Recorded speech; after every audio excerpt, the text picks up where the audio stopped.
This is the brief on the intense confrontation between Mu Chen and Elder's Woe.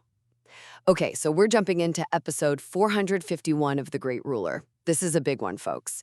You've got our guy Mu Chen leading this ancient and seriously powerful spectral army called the Spirit Slaughter Army, and he's facing off against Elder's Woe, who's a Taiji Zun master that's, way up there in the power rankings in their world. This isn't just some fight. It's a real turning point. First off, Mu Chen, who everyone kind of thought was the underdog, right? Well, he totally flips the script. He shows this insane control over the Spirit Slaughter Army, unleashing this terrifying red aura that literally seems to shatter reality. You got to imagine Elder's Woe, this super experienced master just stunned. Like, where did this come from? Then, building on that shock, Mu Chen doubles down. He busts out the Spirit Slaughter Army's unique weapon, the Spirit Slaughter War Array. Now get this devastating formation, it's already taken out 8 other Taiji Zun experts before this. 8. So, yeah, Elder's Woe, even with all his immense power, is pushed right to his absolute limit. Finally, here's the kicker. Elder's Woe, even though he's technically in a stronger realm, right? He's got his top-tier Taiji Zun power. He even transforms into his ultimate divine body form. But he actually decides to bail. He sees that array, knows he's already weakened from earlier fights, and makes the smart play, retreat. This is huge. It's a massive, decisive win for Mu Chen, and his reputation just skyrockets after this. Seriously. This encounter perfectly shows off Mu Chen's tactical genius and just how unbelievably destructive that Spirit Slaughter Army can be.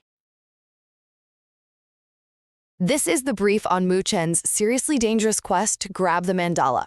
Okay, so our source here, it's an episode from the Great Ruler anime series. And man, it throws us right into the deep end with the main guy, Mu Chen. He's heading into this super old, trap-filled hall, gotta get his hands on the main body of Mandala. Think of it like this powerful black flower thing, absolutely key for his bigger plans. So, how does he handle this? Well, first up, Mu Chen, sharp as ever, spots the mandala right away at the end of this kind of wrecked hall. He just knows, senses the leftover magic vibes and realizes, yep, that's the prize. Second, he hits a massive roadblock. We're talking a middle master rank ancient array, basically, a super complex, really powerful magic defense. And this thing, it's powered by 8 spooky skeletons. And it's apparently strong enough to take down even a stage 9 Earth Sovereign. That's like a top-tier cultivator level. So yeah, huge obstacle. Third, Mu Chen comes up with this really smart, kind of sneaky plan. See, he can't just attack the array head-on, because it'll blast him back hard. Instead, he cleverly uses these shockwaves from outside, from his own soul-slaughtering army, his special spirit troops, and this cool spiritual energy banner he's got, to gently nudge the skeletons off their pillars. Genius, right? It throws the whole array off balance. Finally, after messing up this huge magic trap, Mu Chen makes his move and gets inside, facing some serious pressure. But wait, there's one last hurdle. One of those ancient corpses guarding the place, even just standing there, lashes out with this terrifying hit. It actually shatters Mu Chen's awesome Red Dragon war armor, his tough protective suit, just as he reaches for the mandala. Talk about close. So yeah, Mu Chen's whole ordeal really drives home how incredibly risky and clever you have to be when facing down that kind of ancient, overwhelming power.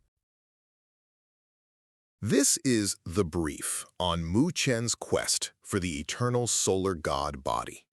Okay, so what's this all about? Well, we're diving into Mu Chen's incredible journey, right? He's tackling these ancient trials, discovering some seriously powerful artifacts, and hunting down this legendary cultivation technique, a method to boost his spiritual power all inside this kind of mystical place. All right, first up, Mu Chen's exploring the ancient Heaven Palace, and wow, he hits the jackpot. He finds this divine mandala flower, super powerful, like true dragon level. And with some help from his ally Mantua, he grabs this vital treasure. Then, he also uncovers the Red Lotus platform. This magical treasure offers amazing rapid healing, fixing severe injuries in just breaths. Really crucial for his survival, Second, Mu Chen's been racking up some impressive wins, even taking down powerful Taiji Zun level experts, basically the top-tier master cultivators there. Because of all this, he actually earns his way into the fabled Hidden Divine Scripture Hall. It looks like this imposing azure green tower, really showing his growing strength and confidence. Finally, inside this huge hall, think endless galaxy, scrolls like comets. Chen uses this brilliant, unconventional tactic to find the ultimate eternal solar god body. He projects his own developing solar god body as a lure. Clever, right? Takes some waiting, but then this colossal, ancient golden star appears, holding the true eternal solar god body, golden page he was after. Mission accomplished. Chen's sheer determination and clever strategy really secured him incredible treasures and that legendary eternal solar god body. Okay, this is the brief on the big climactic duel for the ultimate power of the solar divine body. So picture this. Chen steps into this sacred golden plaza. Right in the middle, a powerful altar promising this huge evolution for anyone practicing the solar divine body technique, that path mixing spiritual energy and cosmic power for godlike stuff. But here's the catch. It demands a pretty gruesome sacrifice, and that sets the stage for a deadly showdown with his rival, Jaro. Only one's walking away from this. Now, let's break down the 3 key things you gotta know about this epic clash. First off, the arena itself and its rules. Chen's in this grand golden plaza, yeah? It's an ancient place called the Heavenly Book Pavilion. And get this, it's specifically designed to cut cultivators off from outside powers. That means Chen's usual trump card, his soul-slaughtering army, that huge legion of spirit warriors, totally disabled. Makes it a truly fair one-on-one deathmatch for the prize. Second takeaway, the sacrifice. Oh yeah, it gets darker. Chen confronts Jaro, another solar divine body pro, who is actually raised by the super-powerful demon emperor Ru Yan. And Jaro drops the bombshell. The altar needs a solar divine body sacrificed on it. Its flames literally ignite to evolve another practitioner. So their fight, it's not just a duel. The loser becomes the fuel for the winner's evolution. Grim, right? Yeah. And finally, this is a battle of absolute peak power.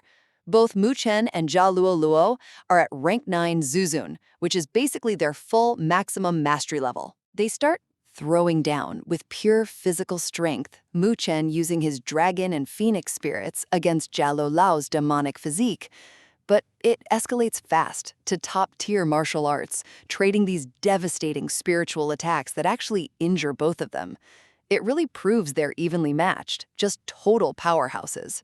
So yeah, this brutal fight guarantees only the absolute strongest will survive to claim that ultimate godlike power of the solar divine body. This is the brief on the battle between Chen and Jaro. So we're diving into a really key fight from the Great Ruler. Think superpowered cultivators, right? Masters of spiritual energy going all out, using these incredibly rare artifacts and their ultimate techniques.